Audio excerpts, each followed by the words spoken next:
Hi guys, Conor McGregor versus Max Holloway 2 അഥവാ corner മക്ഗ്രിഗോറിൻ്റെ തിരിച്ചുവരവ് around 5 വർഷങ്ങൾക്ക് ശേഷം. പക്ഷേ അത്യാവശ്യം നന്നായിട്ട് തന്നെ കുളമായി. നമ്മൾ ഒട്ടും ഉദ്ദേശിക്കാത്ത പല കാര്യങ്ങളുമാണ് ഇപ്പോൾ അടുത്തിടെ നടന്നുകൊണ്ടിരിക്കുന്നത്. 2026 അപ്സെറ്റുകളുടെ വർഷമാണ്, അൺഫോർച്ചുനേറ്റ് ഇൻസിഡൻറ്റുകളുടെ വർഷമാണ്. അതുപോലെ തന്നെ ഒട്ടും പ്രതീക്ഷിക്കാത്ത കാര്യങ്ങളൊക്കെയാണ് നടക്കുന്നത്. അവരതുകൊണ്ട് തന്നെ പതിവ് തെറ്റിച്ചില്ല. ഇപ്പോൾ റിസൾട്ട് പോലും നമുക്ക് കാണാൻ പറ്റിയില്ല. മക്ഗ്രിഗോർ ഇറങ്ങി വന്ന പോലെ തന്നെ തിരിച്ചു കയറിപ്പോയി. ഇവിടെ ശരിക്കും ഒരുപാട് പേരും പല രീതിയിൽ റെസ്പോണ്ട് ചെയ്യുന്നത് കണ്ടു. അതായത് ചിലർക്ക് ഒരുപാട് സ്കാം ചെയ്യപ്പെട്ട പോലെ തോന്നി, ചിലർ ഭയങ്കര മക്ഗ്രിഗോറിൻ്റെ കാര്യത്തിൽ ഭയങ്കര വിഷമിക്കുന്നത് കണ്ടു.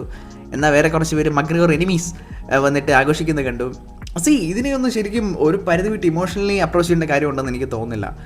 കാരണം ഫസ്റ്റ് ഓഫ് ഓൾ ഇവരെല്ലാവരും നമുക്കറിയില്ല ബിഹൈൻഡ് ദ സീൻസ് എന്തൊക്കെയാണ് സംഭവിക്കുന്നതെന്ന്. നമുക്ക് ജസ്റ്റ് മീഡിയസ് നമ്മളെ കാണിക്കുന്ന കാര്യങ്ങൾ മാത്രമേ നമുക്ക് അറിയുള്ളൂ.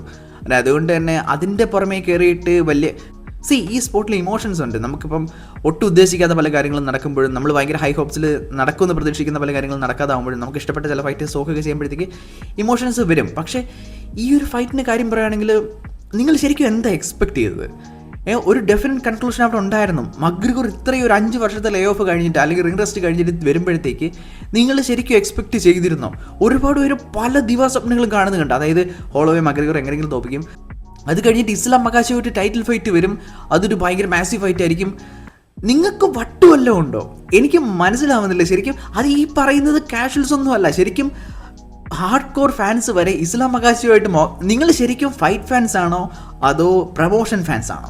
നിങ്ങൾക്ക് ശരിക്കും ബിൽഡപ്പ് ആണോ കാണേണ്ടത് അതോ ഫൈറ്റ് ആണോ വേണ്ടത്? ഓക്കെ, 50-50 പോലും ആവണ്ട, ഒരു 60-40 ചാൻസ് അല്ലെങ്കിൽ ഒരു 70-30 ഉണ്ടെങ്കിൽ മാത്രമല്ലേ ആ ഒരു ഫൈറ്റ് കാണാൻ ഒരു താല്പര്യം വരുള്ളൂ. ഒരു ഡെഫിനറ്റ് കൺക്ലൂഷൻ നമുക്കറിയാം, അതായത് ആര് ജയിക്കും നമുക്കറിയാമെങ്കിൽ പിന്നെ ഫൈറ്റ് കാണുന്നൊരു ലോജിക്ക് എന്താ? പക്ഷെ ആൾക്കാർ പറഞ്ഞ് ഹോളോവേ മക്ഗ്രിഗോർ എങ്ങനെയെങ്കിലും തോപ്പിച്ച് കഴിഞ്ഞാൽ ഇസ്ലാം മഖാശിയുമായിട്ട് ഫൈറ്റ്. ഈ കോണർ മക്ഗ്രിഗോർ ഫാൻസ് ആണ് പറയുന്നത്. ലോകത്തിൽ തന്നെ ഏറ്റവും ഡേഞ്ചറസ് ആയിട്ടുള്ള ഫൈറ്റേഴ്സിൽ ഒരാളാണ്, അതും പ്രൈമിൽ നിൽക്കുന്നത്. ആ ഇസ്ലാം മഖാശിന് കോണറിനെ ഫൈറ്റിംഗ് കൊടുക്കാനോ? നിങ്ങളെന്താ കോണറിനെ കൊല്ലാൻ കൊടുക്കുന്നോ? അത് ഹ്യൂമിലേറ്റ് ചെയ്യാൻ കൊടുക്കുന്നോ? അതിലിങ്ങനെ പല സ്വപ്നങ്ങളും നെയ്ത് കൂട്ടി. പക്ഷെ അവസാനം ഇതൊന്നും നടന്നില്ല, ഒന്നും തന്നെ നടന്നില്ല. അന്നേരം ഈ ഒരു രീതിയിൽ അത് എൻഡായി.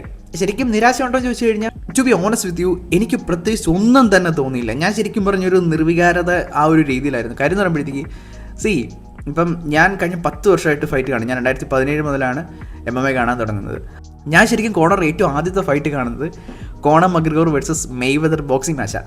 അന്നേരം അന്ന് മുതലേ ഞാൻ കോണർ മക്ഗ്രിഗോറിനെ ഫോളോ ചെയ്യുന്നുണ്ട്. പിന്നീട് പഴയ ഫൈറ്റ്സ് എല്ലാം പോയിരുന്ന് കാണുന്നു. അന്നേരം ഈ ഒരുപാട് ഫൈറ്റേഴ്സിൻ്റെ റൈസിങ്ങും ഫോളിങ്ങും എല്ലാം നമ്മൾ കാണുന്നതാണ്. നമുക്കറിയാം ഒരു ഫൈറ്റർ ഓഫ് ട്രാക്ക് ആവുന്നതും പിന്നീട് തിരിച്ചു വരാൻ പറ്റാത്ത രീതിയിലേക്ക് തിരിച്ചു പോകുന്നതും, അങ്ങനെ ഒരുപാട് കാര്യങ്ങൾ നമ്മൾ കാണുന്നുണ്ട്. അന്നേരം ശരിക്കും ഈ ഒരു മക്ഗ്രിഗോറിൻ്റെ കേസിലാണെങ്കിൽ എനിക്കറിയത്തില്ല ആൾക്കാർ എന്തോ എക്സ്പെക്ട് ചെയ്തതെന്ന്. അന്നേരം ഫസ്റ്റ് ഓഫ് ഓൾ എനിക്ക് കുറച്ച് ആൾക്കാർ ഇതുപോലെ എന്നോട് ചോദിച്ചിട്ടുണ്ടായിരുന്നു ഈ മക്ഗ്രിഗോർ വേഴ്സസ് ഹോളോവയെ കുറിച്ച് ഒരു വീഡിയോ ചെയ്യാൻ പറ്റുമെന്ന്. അന്നേരം ഞാൻ ചെയ്യാമെന്നാണ് പറഞ്ഞത്. പക്ഷേ ഐ എം ടെറിബിളി സോറി, എനിക്ക് ചെയ്യാൻ പറ്റിയില്ല. കുറച്ച് സമയത്തിൻ്റെ കുറച്ച് ഇഷ്യൂസ് ഉണ്ടായിരുന്നു. അതിനേക്കാൾ ഉപരി ഞാൻ ശരിക്കും ഭയങ്കര സ്കെപ്റ്റിക്കലായിരുന്നു ഈ എൻ്റെ ഇവൻറ്റിൻ്റെ കാര്യത്തിൽ തന്നെ. ഇത് ശരിക്കും മക്ഗ്രിഗോർ എങ്ങനെ ആ ഒരു പാഷൻ കൊണ്ട് തിരിച്ചു വരുന്നതാണോ അതോ സ്വയം എന്ന് വെച്ചാൽ, നമുക്ക് ഓരോ ഫൈറ്റേഴ്സിനും ഓരോ ഇൻറ്റൻഷൻസ് ഉണ്ട്. അതായത് ഒരു ലോങ് ബ്രേക്ക് കഴിഞ്ഞ് തിരിച്ചു വരുമ്പോഴത്തേക്ക് ഒരു ഇൻറ്റൻഷൻ കാണും. അതിന് ഈ ഒരു കേസിൽ എനിക്ക് ആ ഇൻറ്റൻഷൻ അങ്ങോട്ട് ക്ലിയർ ആവുന്നില്ല. ഫോർ എക്സാമ്പിൾ പറയുകയാണെങ്കിൽ, ജോൺ ജോൺസ് ഇത്രയും ലോങ് ബ്രേക്ക് കഴിഞ്ഞിട്ട് തിരിച്ചു വന്നത് ഡബിൾ ചാമ്പ് ആവാൻ വേണ്ടിയിട്ടാണ്. GSP അത്രയും ഒരു ലോങ് ബ്രേക്ക് കഴിഞ്ഞിട്ട് 4 വർഷം കഴിഞ്ഞ് തിരിച്ചു വന്നത് ഡബിൾ ചാമ്പ് ആവാൻ വേണ്ടിയിട്ടാണ്. അതിനും അവരെ മോട്ടിവേറ്റ് ചെയ്യുന്ന കുറച്ച് ഫാക്ടേഴ്സ് കാണും. അല്ലെങ്കിൽ സ്വയം പ്രൂവ് ചെയ്യുക, അല്ലെങ്കിൽ അമ്മാതിരി ഒരു ഡൊമിനൻ്റ് ആയിട്ട് റിട്ടേൺ ചെയ്യുക, അതിന് അങ്ങനെ സംഭവങ്ങൾ കാണും. മാത്രമല്ല അവർ ബ്രേക്കിലായിരുന്ന സമയത്ത് പോലും അവർ വെറുതെ ഇരുന്നൊന്നുമില്ല, അവർ ട്രെയിൻ ചെയ്യുന്നുണ്ടായിരുന്നു, പ്രാക്ടീസ് ചെയ്യുന്നുണ്ടായിരുന്നു, അവർ ആ ഒരു സൈക്കിളിൽ തന്നെ നിൽക്കുന്നുണ്ടായിരുന്നു. പക്ഷേ മക്ഗ്രിഗോറിൻ്റെ കേസ് നിങ്ങൾ ശരിക്കും എന്ത് എക്സ്പെക്ട് ചെയ്തേ? ആ ഒരു 5 വർഷം കൊണ്ട് സിനിമയിൽ അഭിനയിച്ചു, അതും ഒരു അൺഹിഞ്ച്ഡ് ക്യാരക്ടറായിട്ട്. ശരിക്കും അത് മക്ഗ്രിഗോർ അഭിനയിച്ചാണോ അതോ ചുമ്മാ മക്ഗ്രിഗോറിനെ അഴിച്ചു വിട്ടാണോ എന്ന് എനിക്കറിയത്തില്ല. ഒരു സിനിമയിൽ അഭിനയിച്ചു, റേപ്പ് കേസ് ഫൈറ്റ് ചെയ്തു, കൊക്കൈൻ അടിച്ച് നടന്നു, ബാറിൽ കിടന്ന് തല്ല ഉണ്ടാക്കി, എന്നിട്ടൊരു മാസ്കോട്ടിനെ എഴുതിയിരിക്കുന്നത് കണ്ടു. മാത്രമല്ല ഓരോ പബ്ലിക് അപ്പിയറൻസിലും ഓരോ രീതിയിലാണ്. ശരിക്കും നിങ്ങൾ മെജോറിറ്റി ആൾക്കാർ ഇതൊന്നും ഫോളോ ചെയ്യുന്നുണ്ടായിരിക്കില്ല. നിങ്ങൾ ജസ്റ്റ് ഈ ആ ഒരു ഇൻസ്റ്റാഗ്രാം എഡിറ്റ്സിൻ്റെ പുറകെ മറ്റോ ആയിരിക്കാം, അല്ലെങ്കിൽ ആ ഒരു പ്രൈം മക്ഗ്രിഗോറിൻ്റെ ആ ഒരു ഹാങ് ഓവറിലായിരിക്കും നിന്നിരിക്കുന്നത്. നിങ്ങൾ ഒരു കാര്യം ഇനിയെങ്കിലും മനസ്സിലാക്കണം, വേക്കപ്പ് ടു റിയാലിറ്റി. പഴയ നമുക്കറിയാവുന്ന നമുക്കിഷ്ടമുള്ള മക്ഗ്രിഗോർ തിരിച്ചു വരില്ല. ആ മക്ഗ്രിഗോർ 2017 മരിച്ചു, മെയ്വെതർ ഫൈറ്റോട് കൂടി മരിച്ചു. എല്ലാവർക്കും ലൈഫിൽ ഓരോ മോട്ടീവ്സ് ഉണ്ട്. മക്ഗ്രിഗോറിൻ്റെ പഴയ ഇൻ്റർവ്യൂസ് ഒക്കെ നോക്കിക്കഴിഞ്ഞാൽ മക്ഗ്രിഗോറിൻ്റെ മെൻ്റലി നമുക്ക് നന്നായിട്ട് അറിയാം. ഒരുപാട് നാൾ ഈ സ്പോർട്ടിൽ തുടരാനൊന്നും പുള്ളിക്ക് യാതൊരു താല്പര്യമില്ല. ജസ്റ്റ് ആ ഒരു പീക്കിലെത്തി റിട്ടയർ ആവുക, അതാണ് അന്ന് ആ ലെവലിൽ സ്മാർട്ടായിരുന്നു മക്ഗ്രിഗോറിൻ്റെ തന്നെ പഴയൊരു ഇൻ്റർവ്യൂ ഉണ്ട്, get in get rich get out. അതുപോലെ തന്നെ ആ ഒരു എഡിയൽ വാരസായിട്ടുള്ള ഫൈറ്റിൽ ഡബിൾ ചാമ്പ് ആയി കഴിഞ്ഞാൽ പിന്നെ മഗ്രിഗോറിന്റെ കരിയറോടെ പൂർത്തിയായി. അത് കഴിഞ്ഞിട്ടുള്ള മെയ്വെദർ ഫൈറ്റിൽ വന്നിട്ട് ആവശ്യത്തിന് പൈസ ഉണ്ടാക്കി. അതോടെ മണിയായി, UFC ഫസ്റ്റ് സൈമൾട്ടേനിയസ് ഡബിൾ ചാമ്പ് എന്നുള്ള റെക്കോർഡുമായി, ശരിക്കും ലെഗസിയായി, എല്ലാം ആയി. മഗ്രിഗോറിന് വേണ്ടുന്ന എല്ലാം അവിടെ കഴിഞ്ഞു. അന്നോടെ തീർന്നതാണ് നമുക്കറിയാവുന്ന കോണർ മഗ്രിഗോർ. പിന്നീട് കബീബ് ഫൈറ്റിലൊക്കെ വന്നിട്ട് parting is weakness for the soul my friend എന്ന് പറഞ്ഞ മഗ്രിഗോർ പ്രീ ഫൈറ്റ് പ്രസ് കോൺഫറൻസിൽ വന്നിട്ട് വെള്ളം അടിക്കുന്നതാണ് കണ്ടത്. അങ്ങനത്തെ ഉള്ള മഗ്രിഗോറെ നിങ്ങൾ മുമ്പ് കണ്ടിട്ടുണ്ടോ? അന്നേരം ആ മെയ്വെദർ ഫൈറ്റോടെ തീർന്നതാണ് മഗ്രിഗോർ. ഇനി മഗ്രിഗോർ തിരിച്ചു വരില്ല. ശരിക്കും ആ ഒരു ഡസ്റ്റിൻ പോറിയർ വേഴ്സസ് മഗ്രിഗോർ സെക്കൻഡ് ഫൈറ്റ് ഉണ്ടല്ലോ, മഗ്രിഗോർ മൊട്ടയ്ക്ക് അടിച്ചു വന്നത്, അതിനകത്തിലാണെന്ന് തോന്നുന്നു ശരിക്കും ലാസ്റ്റായിട്ട് ആ ഒരു നോർമൽ അല്ലെങ്കിൽ മെച്ചുവേർഡ് മഗ്രിഗോറിനെ കണ്ടതെന്ന് എനിക്ക് തോന്നുന്നു. അന്ന് ശരിക്കും അതൊക്കെ ലൈവ് കണ്ട സമയത്ത് എനിക്കറിയത്തില്ലായിരുന്നു ശരിക്കും ആ ഒരു, അതായത് ഒരു റിയാലിറ്റി ഫേസിലേക്ക് എനിക്ക് ഭയങ്കര ഒരു സന്തോഷമായിരുന്നു ആ ഒരു വേർഷൻ ഓഫ് മഗ്രിഗോറിനെ കാണുന്നത്, ആ ഒരു റെസ്പെക്ട്ഫുൾ വേർഷൻ ഓഫ് മഗ്രിഗോറിനെ കാണുന്നത്. കാരണം ടോട്ടലി സെയിനായിട്ട് നോർമലായിട്ട് വന്ന പോലെ എനിക്ക് തോന്നി. പക്ഷേ പിന്നീട് ആ ഒരു ഫൈറ്റ് തോറ്റ പിന്നെ തേർഡ് ഫൈറ്റ്, ഡെസ്റ്റിനായിട്ടുള്ള തേർഡ് ഫൈറ്റ് വന്ന പിന്നെയും അന്നേരത്തേക്കാണ് ശരിക്കും ഈ ഒരു മഗ്രിഗോറിനെ ഒരു എത്തും പിടിയില്ലാത്ത രീതിയിൽ പോകുന്നത്. കാരണം ഇത് ശരിക്കും റിയൽ മഗ്രിഗോർ ഏതാണ്, ഒരു ക്യാരക്ടർ പ്ലേ ചെയ്യുകയാണോ അല്ലയോ ഒന്നും നമുക്ക് അറിയത്തില്ല. അതിന് ആ ഒരു ഡസ്റ്റിൻ പോറിയറായിട്ടുള്ള സെക്കൻഡ് ഫൈറ്റിൽ ശരിക്കും എനിക്ക് തോന്നുന്നു അതാണ് റിയൽ മഗ്രിഗോർ. അതായത് ആ ഒരു പഴയ മിസ്റ്റി മാക്ക് കഴിഞ്ഞു, ആ ഒരു ചെറുപ്പത്തിൻ്റെ ആവേശം എല്ലാം കഴിഞ്ഞിട്ട് ശരിക്കും മെച്ചുവേർഡ് ആയിട്ടുള്ള ഒരു നോർമൽ മഗ്രിഗോറായിട്ട് എനിക്ക് ലാസ്റ്റ് തോന്നിയത് അന്നാണ്. അത് കഴിഞ്ഞ് പിന്നെ എനിക്കൊരു എത്തും പിടിയില്ല ശരിക്കും റിയൽ മഗ്രിഗോർ ഏതാണ് ഫേക്ക് ഏതാണ് ഒരു ഐഡിയ ഇല്ല. അത് കഴിഞ്ഞ് പിന്നെ ഡ്രഗ്സിൻ്റെ പുറകെ കൂടി ആകെ ബഹളമായി. അതുകൊണ്ടാണ് ഞാൻ പറയുന്നത് ഇപ്പോൾ ഉള്ള മഗ്രിഗോർ, നമ്മളിപ്പം കണ്ടുകൊണ്ടിരിക്കുന്ന മഗ്രിഗോർ ശരിക്കും ആ ഒരു ഒറിജിനൽ മഗ്രിഗോർ പുള്ളിയുടെ തലയ്ക്കകത്ത് ഉണ്ടോ എന്ന് പോലും അറിയത്തില്ല. ആ വന്നിരിക്കുന്ന ആൾ ശരിക്കും നമുക്കറിയാവുന്ന പഴയ മഗ്രിഗോർ ആണോ എന്ന് പോലും എനിക്കറിയില്ല. അതുകൊണ്ട് തന്നെ ശരിക്കും ആ ഒരു പഴയ കാര്യങ്ങളൊന്നും എക്സ്പെക്ട് ചെയ്യുന്നതിൽ യാതൊരു ലോജിക്കുമില്ല. എന്നോട് കുറച്ച് ആൾക്കാരൊക്കെ വന്നിട്ട് ഈ ഹോളോവേ വേഴ്സസ് മഗ്രിഗോർ ഫൈറ്റിനെ കുറിച്ചിട്ട് വീഡിയോ ചെയ്യാമെന്നൊക്കെ ചോദിച്ചായിരുന്നു. ഞാൻ ചെയ്യാമെന്ന് പറഞ്ഞിരുന്നെങ്കിൽ എനിക്ക് ചെയ്യാൻ പറ്റില്ല. കാരണം എനിക്ക് എന്ത് എക്സ്പെക്ട് ചെയ്യണമെന്ന് അറിയത്തില്ലായിരുന്നു. അതുപോലെ തന്നെ എനിക്കൊരു രസം കൊല്ലിയാവാൻ യാതൊരു താല്പര്യമില്ലായിരുന്നു. ആൾക്കാർ ഭയങ്കര ഹൈപ്ഡ്, മാത്രമല്ല ഞാൻ ഒട്ടും ഉദ്ദേശിക്കാത്ത പല ആൾക്കാരും വന്നിട്ട് ഇതുപോലെ മഗ്രിഗോറിൻ്റെ ഫൈറ്റ് ഉണ്ടല്ലേ എന്ന് പറഞ്ഞിട്ട് അന്ന് UFC വൈറ്റ് ഹൗസ് നടന്നത് മെജോറിറ്റി ആൾക്കാർ അറിഞ്ഞിട്ടില്ല. ആ ആൾക്കാർ പോലും ഈ ഒരു ഫൈറ്റ് കാണാൻ വേണ്ടി എങ്ങനെയാണ് കാണുന്നതെന്ന് ചോദിക്കുന്നു, ലിങ്ക് ഉണ്ടോ എന്ന് ചോദിക്കുന്നു, അതുപോലെ തന്നെ എപ്പോഴും ചോദിക്കുന്നു. ശരിക്കും ഞാൻ ഞെട്ടിപ്പോയി. കാരണം ഇപ്പോഴും ഒരു മഗ്രിഗോർ എഫക്റ്റ് റിയലാണ്. മഗ്രിഗോറിന് ഇപ്പോഴും ഇത്രയും നമ്പേഴ്സ് പുള്ള് ചെയ്യാൻ പറ്റും. അന്ന് ഞാൻ ആ ഒരു പ്രീ ഫൈറ്റ് പ്രസ് കോൺഫറൻസ് കണ്ടപ്പോഴത്തേക്ക്, ഹോളോയ്ക്ക് അഗൈൻസ്റ്റ് ആ ഒരു ഇത് കണ്ടപ്പോഴത്തേക്ക് ശരിക്കും 2 lakh+ ആൾക്കാർ യൂട്യൂബിൽ ലൈവ് കണ്ടുകൊണ്ടിരിക്കുന്നു. ലാസ്റ്റ് അങ്ങനൊരു നമ്പർ എപ്പോഴാണ് കണ്ടിട്ടുള്ളത് നമ്മൾ. അത് കണ്ടപ്പോൾ തന്നെ ഞാൻ ഞെട്ടിപ്പോയി. ഇത്രയും ആൾക്കാർ ശ്രദ്ധിക്കുന്നുണ്ടോ ഞാൻ വിചാരിച്ചു. അതിന് ഇപ്പോഴും ആൾക്കാർ മഗ്രിഗോറിനെ ഇഷ്ടപ്പെടുന്നവരും വെറുക്കുന്നവരും എല്ലാവരും മഗ്രിഗോറിൻ്റെ ഫൈറ്റ് വന്നാൽ കാണും. പക്ഷേ അവിടെയാണ് എനിക്ക് ഡൗട്ടുള്ളത്, ശരിക്കും ഇത് UFC എല്ലാം കൂടെ അറിഞ്ഞു കളിച്ച പരിപാടിയാണോ, ഇത് ശരിക്കും ഒരു ലെജിറ്റിമേറ്റ് ഫൈറ്റ് ആയിരുന്നോ എന്ന് പോലും എനിക്ക് നല്ല സംശയമുണ്ട്. ഒരിക്കലും ഒരു ഫൈറ്റ് റിഗ്ഡ് ആണെന്ന് ഞാൻ പറയില്ല, പക്ഷെ ഒരുപാട് കാര്യങ്ങൾ ചിന്തിക്കപ്പെടുത്തേക്ക് യാതൊരു ലോജിക്ക് ഉണ്ടാക്കുന്നില്ല. അതായത് മഗ്രിഗോറിന് ശരിക്കും ഒക്ടോഗണിൽ എന്താ പറ്റിയത്, അതൊരു മെനിസ്കസ് ടിയർ ആണെന്ന് പറയുന്നു. അന്നേരം ശരിക്കും എൻ്റെ ഒരു ഡൗട്ട് എന്താണെന്ന് വെച്ച് കഴിഞ്ഞാൽ ഈ ഒരു ഇഞ്ചുറി ശരിക്കും ഒക്ടോഗണിൽ വന്നുണ്ടായതാണോ അതോ പ്രീ എക്സിസ്റ്റിംഗ് ഇഞ്ചുറി ആണോ എന്നുള്ള കാര്യത്തിലാണ്. കാരണം ഓൾറെഡി ഇഞ്ചേർഡ് ആയിട്ടാണോ മഗ്രിഗോർ വന്നതെന്ന് എനിക്ക് നല്ല സംശയമുണ്ട്. ഇപ്പം നമ്മുടെ മുമ്പ് വരുന്ന ഇൻഫർമേഷൻ നമുക്ക് കണ്ടുപിടിച്ച് വിശ്വസിക്കാൻ പറ്റത്തില്ല, എസ്പെഷ്യലി UFC സൈഡിൽ നിന്ന് വരുമ്പോഴത്തേക്ക്. കാരണം ഈ പറയുന്ന ഡാനോട് ചോദിക്കുമ്പോഴത്തേക്കാണെങ്കിലും അതുപോലെ തന്നെ മഗ്രിഗോറിൻ്റെ ടീമിനോട് ചോദിക്കുമ്പോഴത്തേക്കാണെങ്കിലും അതങ്ങനെയൊന്നും ഇല്ല, നേരത്തെ ഇഞ്ചുറി ഒന്നും ഇല്ലായിരുന്നു, അതെന്നുള്ള രീതിയിലേക്കാണ് സംസാരിക്കുന്നത്. UFC നമ്മുടെ മുമ്പിലേക്ക് കിട്ടിയിരുന്ന ഇൻഫർമേഷൻ ഒന്നും നമുക്ക് കംപ്ലീറ്റ്ലി വിശ്വസിക്കാൻ പറ്റത്തില്ല. കാരണം അവർ ഫസ്റ്റ് ഓഫ് ഓൾ ഒരു ബിസിനസ് റൺ ചെയ്യുന്ന കമ്പനിയാണ്. അതുകൊണ്ട് തന്നെ അവരുടെ ഫൈറ്റ്സ് മാക്സിമം പ്രൊമോട്ട് ചെയ്യാൻ ഒരു ക്ലീൻ ഇമേജ് നിലനിർത്താനേ നോക്കത്തുള്ളൂ. പക്ഷേ എനിക്ക് നല്ല സംശയമുണ്ട്, ഈ മഗ്രിഗോർ ഓൾറെഡി ഇഞ്ചേർഡ് ആയിരുന്നോ, UFC ഇത് അറിഞ്ഞുകൊണ്ട് കളിക്കുന്നതാണോ എന്ന് വെച്ചാൽ ഞാൻ പറയാം, കുറച്ച് കാര്യങ്ങൾ ഞാൻ പറയാം. ഫസ്റ്റ് ഓഫ് ഓൾ ആ ഒരു ഫൈറ്റ് നടക്കുന്നതിന് 1-2 ദിവസം മുമ്പ് മഗ്രിഗോർ ന്യൂപോർട്ടിലെ പെയിൻ മാനേജ്മെൻറ്റ് ക്ലിനിക്കിലേക്ക് കയറി പോകുന്നത് കണ്ടു. അന്നേരത്തേക്ക് നമ്മൾ വിചാരിച്ച് ശരിക്കും ഇതുപോലെ ഇവരെല്ലാം ചെക്കപ്പിനും കാര്യങ്ങളൊക്കെ പോകുമല്ലോ, അതുപോലെ വല്ലതും ആയിരിക്കും എന്നൊക്കെ. അതുപോലെ തന്നെ മഗ്രിഗോർ ഒക്ടോഗണിൽ കയറുന്നതിന് മുമ്പ് ആ ഒരു ഷൂസ് ഊരുന്ന വഴിക്ക് ചെറുതായിട്ട് അത് ലിംബ് ചെയ്യല്ല, പക്ഷെ ആ ഒരു റൈറ്റ് ലെഗിൽ കൂടുതൽ ഫോക്കസ് കൊടുക്കാത്ത രീതിയിൽ ഒന്ന് ചെറുതായിട്ട് ലിംബ് ചെയ്യുന്ന പോലൊരു വീഡിയോ ഉണ്ട്. എന്നാൽ ശരിക്കും പ്രശ്നമൊന്നുമില്ല എന്നുള്ള രീതിയിൽ തെളിയിക്കുന്ന രീതിയിൽ മഗ്രിഗോർ ഡ്രസ്സിംഗ് റൂമിൽ വെച്ചിട്ട് നന്നായിട്ട് കിക്സ് ചെയ്യുന്ന ഒരു വീഡിയോ ഉണ്ട്. അതിന് ശരിക്കും പറയും ഇതെല്ലാം കൂടെ കാണുമ്പോഴത്തേക്കും നല്ല കൺഫ്യൂഷനാണ് ശരിക്കും. പക്ഷേ എനിക്ക് ശരിക്കും തോന്നുന്നു മഗ്രിഗോറിന് ശരിക്കും ആ ഒരു ലെഗിൽ ഇഷ്യൂസ് ഉണ്ടായിരുന്നെന്ന്. അതിന് പല റീസൺസ് ഉണ്ട്. അതായത് ഒന്നാമത്തെ കാര്യം എന്ന് പറയുമ്പോഴത്തേക്കും മഗ്രിഗോറിൻ്റെ ലെഫ്റ്റ് ലെഗിൻ്റെ ഷിൻ ബോൺ ഒടിഞ്ഞതാണ്. അതുകൊണ്ട് തന്നെ ട്രെയിനിങ് ഒക്കെ പിന്നീട് നടക്കുമ്പോഴും കൂടുതൽ സ്ട്രെസ്സ് ആ ഒരു ഒടിയാത്ത റൈറ്റ് ലെഗിൽ വന്ന് കാണാം. മാത്രമല്ല മഗ്രിഗോർ ഏജ് ആയിക്കൊണ്ടിരിക്കുകയാണ്. അതിൻ്റെ കൂടെ തന്നെ മഗ്രിഗോർ സ്റ്റിറോയിഡ്സിലായിരുന്നു. ആ ഒരു ലെഗ് ഇഞ്ചറിയിൽ നിന്ന് റിക്കവർ ആവാൻ വേണ്ടിയിട്ട് മഗ്രിഗോർ ഒബ്വിയസ്ലി സ്റ്റിറോയിഡ്സ് യൂസ് ചെയ്തിട്ടുണ്ട്. അതുപോലെ തന്നെ ഇപ്പോൾ ലോങ് ടൈം ആയിട്ട് സ്റ്റിറോയിഡ്സ് ഒക്കെ യൂസ് ചെയ്ത് കഴിഞ്ഞാൽ വൺസ് അത് നിർത്തി കഴിയുമ്പോഴത്തേക്ക് ബോഡി അത് നെഗറ്റീവ്ലി ബാധിക്കും. മാത്രമല്ല മഗ്രിഗോർ ഈ ഒരു 5 വർഷം കൊണ്ട് മുഖത്ത് എന്ത് വിസിബിളി ഏജായി നിങ്ങൾ നോക്ക്. ഒരു 15 വർഷമെങ്കിലും മഗ്രിഗോറിൻ്റെ മുഖത്ത് കൂടിയിട്ടുണ്ട്. അതുകൊണ്ട് തന്നെ ബോഡി ഒരിക്കലും പഴയ പോലെ വഴങ്ങി വരില്ല, മനസ്സെത്തുന്നിടത്ത് ബോഡി നിൽക്കില്ല. കാരണം അതാണ് ശരിക്കും മക്ഗ്രിഗറിന് പറ്റിയത്. ഞാൻ പറഞ്ഞു വരുന്നത് പറയുമ്പോഴത്തേക്കും പ്രീ എക്സിസ്റ്റിംഗ് ഇഞ്ചുറി ഉണ്ടെന്ന് തന്നെയാണ് എനിക്ക് തോന്നുന്നത്. കോണർ മക്ഗ്രിഗറിന്റെ കോച്ചും ഒക്കെ ഇതുപോലെ പലവട്ടം ഉരുണ്ട് കളിക്കുന്ന കണ്ടിട്ടുണ്ട്. അതുപോലെ തന്നെ മക്ഗ്രിഗർ നടക്കുമ്പോഴെല്ലാം ആ ഒരു റൈറ്റ് ലെഗിൽ കൂടുതൽ ഒരു ശ്രദ്ധ കൊടുക്കുന്നതായിട്ടും കണ്ടിട്ടുണ്ട്, ആ ഒരു ഒക്ടഗണിൽ കയറുമ്പോൾ തന്നെ. മാത്രമല്ല കോണർ തന്നെ പലപ്പോഴും ആ ഒരു റൈറ്റ് ലെഗിൽ കൂടുതൽ സ്ട്രെസ് കൊടുക്കാതിരിക്കാനും പലപ്പോഴും ആ കാലിലേക്ക് തന്നെ നോക്കുന്നതൊക്കെ നമ്മൾ പലവട്ടം കണ്ടിട്ടുണ്ട്. ആ ഒരു പ്രോപ്പർലി കിക്കിൻ്റെ വീഡിയോ ഉണ്ടല്ലോ ഡ്രസ്സിംഗ് റൂമിൽ വെച്ചിട്ട്, അത് കഴിഞ്ഞിട്ട് റൈറ്റ് ലെഗിലേക്ക് മക്ഗ്രിഗർ നോക്കുന്നുണ്ട്. അതുപോലെ തന്നെ ഒക്ടഗണിൽ കയറി കഴിഞ്ഞിട്ടും പലവട്ടം ആ റൈറ്റ് ലെഗിലേക്ക് നോക്കുന്നുണ്ട്. അതുകൊണ്ട് ശരിക്കും എനിക്ക് തോന്നുന്നു ആ ഒരു ഇഞ്ചുറി ആൾറെഡി ഉണ്ടായിരുന്നു. പക്ഷേ എന്നിട്ടും എന്തുകൊണ്ട് ഫൈറ്റ് ചെയ്യാൻ വന്നു എന്നുള്ള കാര്യത്തിലാണ് എനിക്ക് ക്വസ്റ്റ്യൻ. അതായത് ഞാൻ നേരത്തെ പറഞ്ഞല്ലോ, ഓരോരുത്തർക്കും ഓരോ മോട്ടീവ് കാണും. പക്ഷേ മക്ഗ്രിഗറിൻ്റെ മോട്ടീവ് എന്താണെന്ന് നമുക്കറിയത്തില്ല. ശരിക്കും എന്തെങ്കിലും സെൽഫ് പ്രൂവ് ചെയ്യാൻ വരുന്നതാണോ, അതോ എന്തിനാണ് ഇത്രയും ഒരു ലേ ഓഫ് കഴിഞ്ഞിട്ട് മക്ഗ്രിഗർ തിരിച്ചു വരുന്നത് നമുക്കറിയത്തില്ല. ഇപ്പം നമ്മൾ ഇമോഷൻസ് കലക്കിയൊക്കെ നോക്കുകയാണെങ്കിൽ ഓക്കെ, മക്ഗ്രിഗർ ശരിക്കും ഇനി സ്വയം പ്രൂവ് ചെയ്യണം, അല്ലെങ്കിൽ ഇത്രയും ഓഫ് റെയിലായിട്ട് കുറേ പോയി, അതുകൊണ്ട് എങ്ങനെയെങ്കിലും തിരിച്ച് ആ ഒരു ഫൈറ്റിങ്ങിലേക്ക് തിരിച്ചു വരണം, അങ്ങനെ ഇമോഷണൽ സൈഡ് ഉണ്ടോ എന്ന് നമ്മൾ കരുതും. പക്ഷേ നിങ്ങൾ വേറൊരു കാര്യം ആലോചിക്കുക, മക്ഗ്രിഗറിൻ്റെ കോൺട്രാക്റ്റിൽ 2 ഫൈറ്റ്സേ ബാക്കി ഉണ്ടായിരുന്നുള്ളൂ. ഇപ്പോൾ ഒരെണ്ണം കഴിഞ്ഞു, ഇനി ലാസ്റ്റ് ഒന്നും കൂടെ. അന്നേരത്തേക്ക് മക്ഗ്രിഗറിന് മാക്സിമം മണി ഉണ്ടാക്കിയിട്ട് പോകണം. UFC മക്ഗ്രിഗർ ഏറ്റവും വലിയ ക്യാഷ് കൗ ആണ്, മാക്സിമം യൂസ് ചെയ്തിട്ട് വിടണം. ഇതായിരിക്കും ആ ഒരു ബിസിനസ് സ്റ്റാൻഡ് പോയിന്റ് ചിന്തിക്കുന്നത്. അതുകൊണ്ട് തന്നെ ഇപ്പോൾ UFC സൈഡിൽ നോക്കുകയാണെങ്കിലും മക്ഗ്രിഗറിൻ്റെ സൈഡിൽ നോക്കുകയാണെങ്കിലും ഈ ഒരു ഫൈറ്റ് ഈ രീതിയിൽ ഉണ്ടാവുന്നതല്ലേ എല്ലാവർക്കും നല്ലത്. അതായത് ഈ ഒരു ഫൈറ്റ് വഴി UFC ആസ്ട്രോണമിക്കൽ നമ്പേഴ്സ് ഉണ്ടാക്കിയിട്ടുണ്ട്. മക്ഗ്രിഗർ 30 മില്യൺ അടുത്ത് ഉണ്ടാക്കിയിട്ടുണ്ട്. ഹോളോവേക്കും നല്ലൊരു എമൗണ്ട് കിട്ടിയിട്ടുണ്ട്. ഇവിടെ മക്ഗ്രിഗറിന് വലിയ വേറെ ഡാമേജ് ഒന്നും ഉണ്ടായിട്ടില്ല, കൂടുതൽ ഹിറ്റൊന്നും എടുത്തിട്ടൊന്നുമില്ല, ഇഞ്ചുറി ആണെന്ന് പറയുന്നു. അതുകൊണ്ട് തന്നെ അത് പെട്ടെന്ന് തന്നെ റിക്കവർ ആയിട്ട് തിരിച്ചു വരാൻ പറ്റുന്നേ ഉള്ളൂ. UFC സൈഡിൽ നോക്കുകയാണെങ്കിൽ ശരിക്കും ഡാന വൈറ്റിൻ്റെ കാര്യം പറയുകയാണെങ്കിൽ ഒരു മെയിൻ ഇവൻ്റൊക്കെ ഇതുപോലെ കുളമായി കഴിഞ്ഞാൽ ഡാന വൈറ്റ് ഏത് ലെവലിൽ ഇമോഷണലി റെസ്പോണ്ട് ചെയ്യും, ദേഷ്യപ്പെടും, നിങ്ങൾക്ക് നന്നായിട്ട് അറിയാം. അന്ന് ടോമസ് പിനാലിൻ്റെ കണ്ണി കുത്തിയിട്ട് ആ ഒരു ഇവൻറ്റ് കുളമായപ്പോൾ തന്നെ ഡാന വൈറ്റിൻ്റെ ദേഷ്യം കാര്യങ്ങളൊക്കെ ഒന്ന് കാണുമായിരുന്നു. പക്ഷേ ഈ ഒരു സംഭവം നടന്നപ്പോഴേക്കും ഡാന വൈറ്റ് ചില്ലായിട്ട് ചിരിച്ചുകൊണ്ടിരിക്കുന്നത്, അതായത് യാതൊരു ഇഷ്യൂ ഇല്ലാത്ത രീതിയിൽ. കാരണം UFC സൈഡിൽ നോക്കുമ്പോഴത്തേക്ക് എന്താ, അവർ കോണർ മക്ഗ്രിഗറെ മുമ്പിൽ നിർത്തിയിട്ട് മാക്സിമം ഉണ്ടാക്കി. അത് കഴിഞ്ഞിട്ട് കോണർ മക്ഗ്രിഗറിൻ്റെ കോൺട്രാക്റ്റിൽ ഒരു ഫൈറ്റും കൂടെ ഉണ്ട്. മക്ഗ്രിഗറിനെ എത്രയും പെട്ടെന്ന് തിരിച്ച് കൊണ്ടുവന്നു കഴിഞ്ഞാൽ അവർക്ക് കൊണ്ടുവരാൻ പറ്റും. കൊണ്ടുവന്നു കഴിഞ്ഞാൽ അവസാനമായിട്ട് ഒരു ലാസ്റ്റ് ഡാൻസ് എന്നുള്ള രീതിയിൽ ഒരു ഫൈറ്റും കൂടെ നടത്താം. മക്ഗ്രിഗറിന് കുറേ പൈസ ഉണ്ടാക്കാം, UFC കുറേ പൈസ ഉണ്ടാക്കാം. അത് കഴിഞ്ഞിട്ട് ആ ഒരു ചാപ്റ്റർ അവിടെ തീർക്കാൻ പറ്റും. ശരിക്കും അതായിരിക്കും UFC എയിം ചെയ്തിരുന്നത്, നമുക്കറിയത്തില്ല. പക്ഷേ പോസിബിലിറ്റി ഉണ്ട്. അതുകൊണ്ട് തന്നെ ഇതിനെ ഒരുപാട് ഇമോഷണലി എടുക്കേണ്ട കാര്യമൊന്നുമില്ല. ശരിക്കും ഒരു സ്കാം പോലെ എനിക്ക് തോന്നി. പിന്നെ ഈ ഒരു ഫൈറ്റ് റിഗ്ഡ് ആണോ അങ്ങനെയൊന്നും ഞാൻ പറയുന്നില്ല. പക്ഷേ ഈ ഒരു ഔട്ട്കം അവർ എക്സ്പെക്റ്റ് ചെയ്തിരുന്നോ എന്ന് ചോദിച്ചു കഴിഞ്ഞാൽ അത് ചെയ്യാൻ നല്ല സാധ്യതയില്ലേ. അതായത് ഇപ്പം മക്ഗ്രിഗറിൻ്റെ റൈറ്റ് ലെഗിന് ആൾറെഡി നല്ല ഇഷ്യൂ ഉണ്ട്.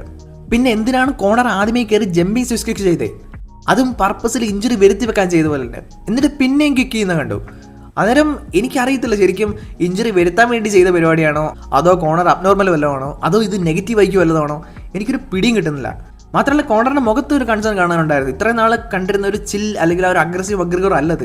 എന്ന് വെച്ചാൽ മക്ഗ്രിഗറിൻ്റെ ടിപ്പിക്കൽ ഫേസസ് നമുക്കറിയാമല്ലോ, ഒന്നുകിൽ ഭയങ്കര കോൺഫിഡൻ്റ് ആയിട്ടും ആ ഒരു അരഗൻറ്റ് ഫേസോ അങ്ങനൊന്നും അല്ല. പക്ഷേ ഇതൊരു ഭയങ്കര കൺസേൺഡ് ആയിട്ട് ശരിക്കും ഞാൻ എന്തിനാ വന്നേ എന്നുള്ള രീതിയിലാണ് മക്ഗ്രിഗറിൻ്റെ ഫേസ് ഉണ്ടായിരുന്നത്. ശരിക്കും ആ ലെഗ് ഇഞ്ചുറിയെ കുറിച്ചുള്ള കൺസേൺ ആണോ ഒന്നും അറിയത്തില്ല. ശരിക്കും ഒരുപാട് അൺനോൺ ഏരിയാസ് ഉണ്ട്. മാത്രമല്ല വരവ് കണ്ടപ്പോൾ തന്നെ ചിരി വന്നു. കാരണം അത്രയും നേരം നോർമലായിട്ട് വന്ന മക്ഗ്രിഗർ പെട്ടെന്ന് ഡ്രസ്സിംഗ് റൂമിൽ തിരിച്ചു വന്നപ്പോഴത്തേക്കും പിന്നെ മോഹമൊക്കെ വെട്ടിക്കൊണ്ട് വന്ന് അതിലെ പഴയ ചക്ലിഡറിലെ ലുക്ക്, അല്ലെങ്കിൽ എനിക്ക് ഒറ്റ നോട്ടത്തിൽ മറ്റേ റോക്കി 3 വില ഉണ്ടല്ലോ ക്ലബ്ബറിലങ്ങ് അതുപോലെയൊക്കെ തോന്നി. ആ വരവ് കണ്ടപ്പോൾ തന്നെ തീർന്നു എന്നുള്ള രീതിയിലായിരുന്നു. അന്നേരം മൊത്തത്തിൽ എവിടേക്കോ ഭയങ്കര സ്പെല്ലിംഗ് മിസ്റ്റേക്ക്. അതിൻ്റെ കൂടെ തന്നെ ഞാൻ പറഞ്ഞല്ലോ തന്നെ ചാടിക്കേറി വന്ന് ജമ്പിങ് സ്വിച്ച് കിക്ക് ചെയ്തു. എന്തിന്?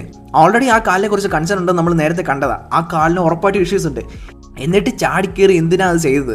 എന്നിട്ട് വീണ്ടും കിക്ക് ചെയ്യുന്നത് കണ്ടു. അന്നേരം തന്നെ ശരിക്കും പർപ്പസിൽ ഇഞ്ചുറി വരുത്തി വെക്കാൻ ചെയ്തതാണോ എന്ന് പോലും എനിക്ക് നല്ല സംശയമുണ്ട്. അത് അഭിനയമാണെന്ന് ഞാൻ പറയുന്നില്ല, പക്ഷേ ശരിക്കും പർപ്പസിൽ ഇഞ്ചുറി ആവാൻ വേണ്ടി ആ ഒരു ഫൈറ്റ് അവിടെ നിൽക്കാൻ വേണ്ടി ചെയ്തതാണെന്ന് ചോദിച്ചു കഴിഞ്ഞാൽ എനിക്കറിയത്തില്ല. എനിക്ക് ഒരുപാട് സംശയമുണ്ട് ശരിക്കും. അന്നേരം അതുകൊണ്ട് തന്നെ ഞാൻ നേരത്തെ പറഞ്ഞല്ലോ, UFC ആവശ്യത്തിന് പൈസ ഉണ്ടാക്കി, മക്ഗ്രിഗറും 10-30 മില്യണോളം ഉണ്ടാക്കി, ഹോളോയും പൈസ ഉണ്ടാക്കി. ശരിക്കും ആൾക്കാർക്ക് ഇതൊരു സ്കാം പോലെയൊക്കെ ഫീൽ ചെയ്ത് കഴിഞ്ഞാൽ കുറ്റം പറയാൻ പറ്റത്തില്ല. UFC അവസാനമായിട്ട് മക്ഗ്രിഗറിൻ്റെ അവസാനത്തെ സ്റ്റാർഡോം മോണിറ്റൈസ് ചെയ്തിട്ടാണ് വിടുന്നത്. അന്നേരം ഇനി മക്ഗ്രിഗറിൻ്റെ കരിയറിൽ ഒരു ഫൈറ്റും കൂടെ ബാക്കിയുണ്ട്. അന്നേരം അത് എത്രയും പെട്ടെന്ന് നടത്താനും ഈ ഒരു ഇഞ്ചുറി ഉപകരിക്കുമെന്ന് എനിക്ക് തോന്നുന്നു. കാരണം വേറെ ഡാമേജ് കാര്യങ്ങളൊന്നുമില്ല, പെട്ടെന്ന് തന്നെ റെഡിയാക്കി തിരിച്ചു വന്നു കഴിഞ്ഞാൽ അവസാനമായിട്ടൊരു ഈ പറയുന്ന ഫൈറ്റ് ഹൈപ്പ് ചെയ്യാൻ ശരിക്കും ആ പ്രസ് കോൺഫറൻസ് ആ ഒരു പഴയ വിൻറ്റേജ് മക്ഗ്രിഗറിൻ്റെ കുറേ മെമ്മറീസൊക്കെ കൊണ്ടുവന്നു. അന്നേരം ഞാനീ പറഞ്ഞല്ലോ തന്നെ മക്ഗ്രിഗറിൻ്റെ മെൻറ്റാലിറ്റിയുടെ കാര്യത്തിൽ എനിക്ക് ഭയങ്കര സംശയം ഉണ്ടായിരുന്നു. കാരണം ഞാൻ ശരിക്കും കീനായിട്ട് ഒബ്സർവ് ചെയ്തുകൊണ്ടിരുന്നത് ഇത് ഏത് വർഷവും മക്ഗ്രിഗറാണ് ഈ വന്നിരിക്കുന്ന എന്നുള്ള കാര്യത്തിലാണ്. മക്ഗ്രിഗറിൻ്റെ ഈ ഒരു ഫൈറ്റിന് മുമ്പുള്ള സകല ഇൻ്റർവ്യൂസ് ഞാനിരുന്നു കണ്ട്. ഏരിയ 11 ഷോയിലാണെങ്കിലും അങ്ങനെ അല്ലാതെ തന്നെ ഒരു 3-4 ഇൻ്റർവ്യൂസ് ഉണ്ടായിരുന്നു. അതിന് ഇതിനകത്തിലൊക്കെ ചിലത് കേൾക്കുമ്പോഴത്തേക്കും നമ്മൾ വിചാരിക്കും ആ ഒരു പഴയ മെൻറ്റാലിറ്റി കുറേ ഉണ്ട്, അല്ലെങ്കിൽ ആ ഒരു മഗ്രഗോർ കുറേയൊക്കെ തലയിലുണ്ടെന്ന് തോന്നും. എന്നാൽ ചില സ്റ്റേറ്റ്മെൻറ്റ് കേൾക്കുമ്പോഴത്തേക്കും നേരെ തിരിഞ്ഞു തോന്നുകയും ചെയ്യും. അതായത് ഒരു വട്ടം ഇരുന്ന് പറയുക I am hitting my prime right now എന്ന്. അതായത് ഞാൻ പ്രൈമിൽ കയറിക്കൊണ്ടിരിക്കുകയാണ് ഈ ഏജിൽ. അത് ഈ ഒരു ഡയലോഗ് ലാസ്റ്റ് പറഞ്ഞ ആരാ നിങ്ങൾക്ക് അറിയാമായിരിക്കുമല്ലോ, ടോണി ഫെർഗൂസൻ ഒന്നും ഇല്ലെങ്കിലും മെൻ്റൽ ഇഷ്യൂസ് ഉണ്ടെന്നെങ്കിലും പറയാം. മഗ്രഗോറിന് ഇനി അതുകൊണ്ടോ എന്ന് ഞാൻ വിചാരിച്ചു. അതുകൊണ്ട് തന്നെ മൊത്തത്തിൽ ഇത് ഏത് വേർഷൻ ഓഫ് മഗ്രഗോറാണ് ഈ വന്നിരിക്കുന്നത്, ആരാണ് ഈ വന്നിരിക്കുന്നത് പോലും എനിക്ക് അറിയത്തില്ലായിരുന്നു. അതുകൊണ്ട് തന്നെ ഞാൻ മൊത്തത്തിൽ കൺഫ്യൂസ്ഡ് ആയിരുന്നു. ഈ ഫൈറ്റിൻ്റെ കാര്യത്തിൽ എനിക്ക് യാതൊരു ഹൈപ്പും ഇല്ലായിരുന്നു. മാത്രമല്ല ഈ ഒരു ഒപ്പണൻറ്റിനെ നോക്കുകയാണെങ്കിൽ തന്നെ ആരാ മഗ്രഗോറിൻ്റെ ഒപ്പണൻറ്റ്? Prime Holloway. ആ ചിഹ്നം മാത്രം കോംപ്രമൈസ്ഡ് ആയിട്ടുള്ള പെർഫോമൻസിൽ ഇപ്പോഴും പ്രൈമിൽ നിൽക്കുന്ന ഹോളോവേ, വെയിറ്റ് കട്ട് പോലും ചെയ്യേണ്ടാത്ത ഹോളോവേ, ഇപ്പോഴും ടോപ്പ് 5 ലൈറ്റ് വെയിറ്റിൽ ഒരാളായിട്ടുള്ള ഹോളോവേ, ആർക്ക് വേണമെങ്കിലും ലൈറ്റ് വെയിറ്റിൽ പ്രശ്നം കൊടുക്കാൻ പറ്റുന്ന ഹോളോവേ. ആ ഹോളോവേയാണ് മഗ്രഗോറിൻ്റെ ഒപ്പണൻറ്റ്. അതായത് ഈ ഹോളോവേ ഒപ്പണൻ്റ് ആക്കിയത് തന്നെ എനിക്ക് ഇഷ്ടപ്പെട്ടില്ല. കാരണം അന്ന് ഞാനത് കേട്ടപ്പോഴത്തേക്ക് യാതൊരു വഴിയില്ല, കോണം മഗ്രഗോറിന് ഹോളോവേ ഒപ്പണൻ്റ് എന്നൊക്കെ ഞാൻ വിചാരിച്ചു. പക്ഷേ അത് ലെജിറ്റ് എന്ന് പറഞ്ഞപ്പോൾ ഞാൻ ഞെട്ടിപ്പോയി. കാരണം ഹോളോവേ മഗ്രഗോർ ഇത്രയും വലിയ ബ്രേക്ക് കഴിഞ്ഞിട്ട് മൊത്തത്തിൽ വാഷ്ഡ് ഔട്ട് ആയിട്ടൊരു മഗ്രഗോറിനെ ഫേസ് ചെയ്യാൻ പ്രൈം ഹോളോവേ, ഈ prime version of Holloway prime മഗ്രഗോറിന് പോലും നല്ലൊരു ഫൈറ്റ് കൊടുക്കും. ആ ഹോളോവേ പിടിച്ചിട്ടാണ് മഗ്രഗോറിന് ഫൈറ്റിംഗ് കൊടുക്കുന്നത്. എനിക്കതിൻ്റെ ലോജിക്കിനെ മനസ്സിലായില്ലേ. ശരിക്കും പറഞ്ഞാൽ മഗ്രഗോറിന് ഒപ്പണൻ്റായിട്ട് കൊടുക്കേണ്ടിയിരുന്നത് മൈക്കൽ ചാൻഡലറിനെ തന്നെ ആയിരുന്നു. എനിക്കറിയത്തില്ല എന്താ നടത്തായിരുന്നത്. കാരണം അത് രണ്ടുപേരും വാഷ്ഡ് ആണ്. അതിനകത്ത് മാത്രമല്ല ചാൻഡലർ ഇതുപോലെ കുറച്ച് എൻ്റർടൈൻമെൻറ്റ് പരിപാടിയും കാര്യങ്ങളൊക്കെ കാണിച്ചിട്ട് ശരിക്കും നല്ലൊരു ഫൺ ഫൈറ്റ് ആയിരുന്നു തന്നെ. അല്ലാതെ ഒരു ലെജിറ്റ് ഫൈറ്ററിനെ പിടിച്ചിട്ട് മഗ്രഗോറിന് ഫൈറ്റിംഗ് കൊടുക്കുന്നത് തന്നെ യാതൊരു ലോജിക്കില്ലാത്ത കാര്യമാണ്. പിന്നെ ഈ പ്രസ് കോൺഫറൻസ് കണ്ടപ്പോഴത്തേക്ക് ശരിക്കും പറഞ്ഞാൽ ഞാൻ വേറെ രീതിയിലും കൂടെ ചിന്തിച്ചു. അതായത് ഇപ്പം ഞാൻ പറഞ്ഞില്ലേ, എനിക്ക് യാതൊരു ക്ലാരിറ്റിയും കിട്ടുന്നുണ്ടായിരുന്നില്ല ഇത് ഏത് വർഷം മഗ്രഗോറാണ്. ശരിക്കും മഗ്രഗോർ സീരിയസ് ആണോ, അതോ ചുമ്മാ ഈ പറയുന്ന വായു വരുന്നതെന്ന് പറയുകയാണോ, ആ ഒരു മസിൽ മെമ്മറി പോലെ നിന്ന് പറയുന്നതാണോ, അത് സീരിയസ് ആയിട്ട് ഫൈറ്റിന് എനിക്കൊന്നും പിടി കിട്ടുന്നുണ്ടായിരുന്നില്ല. അന്നേരത്തേക്ക് ഞാനതിൽ കീനായിട്ട് ഒബ്സർവ് ചെയ്തപ്പോഴത്തേക്ക് ശരിക്കും ഈ ഹോളോവേ നന്നായിട്ട് റേജ് പറ്റിയ മഗ്രഗോർ ശ്രമിക്കുന്നുണ്ടായിരുന്നു. അത് ശരിക്കും ചുമ്മാ വായു വരുന്ന പറയുന്നതാണോ, അതോ ശരിക്കും പറഞ്ഞാൽ മഗ്രഗോറിൻ്റെ ഏറ്റവും വലിയ സ്ട്രെങ്ത് എന്ന് പറയുമ്പോഴത്തേക്ക് ആ മെൻ്റൽ ഗെയിംസ് ആണ്.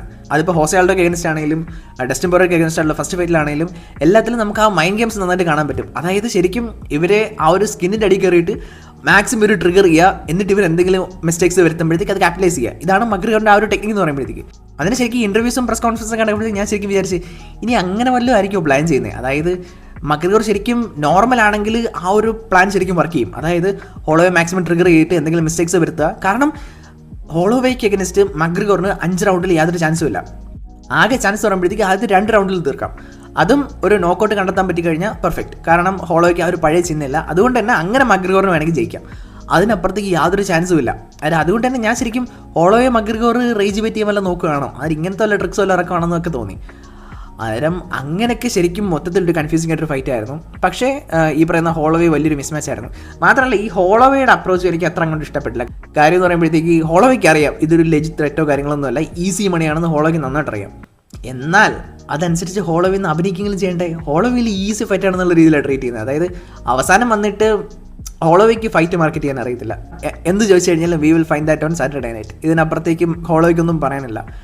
അതുകൊണ്ട് തന്നെ മാത്രമല്ല ഇപ്പോൾ ഹോളോയുടെ ചില വർത്തനം കേൾക്കുമ്പോഴത്തേക്കും കണ്ടല്ല ഒരു വട്ടം ഇരുന്ന് പറയുന്നത് കേട്ടു ഈ ഒരു ഫൈറ്റ് ഞാൻ കൂടുതൽ കോമ്പറ്റീറ്റീവ് ആക്കാൻ ശ്രമിക്കും, എന്നിട്ടൊരു തേർഡ് ഫൈറ്റ് കാണുമെന്ന്.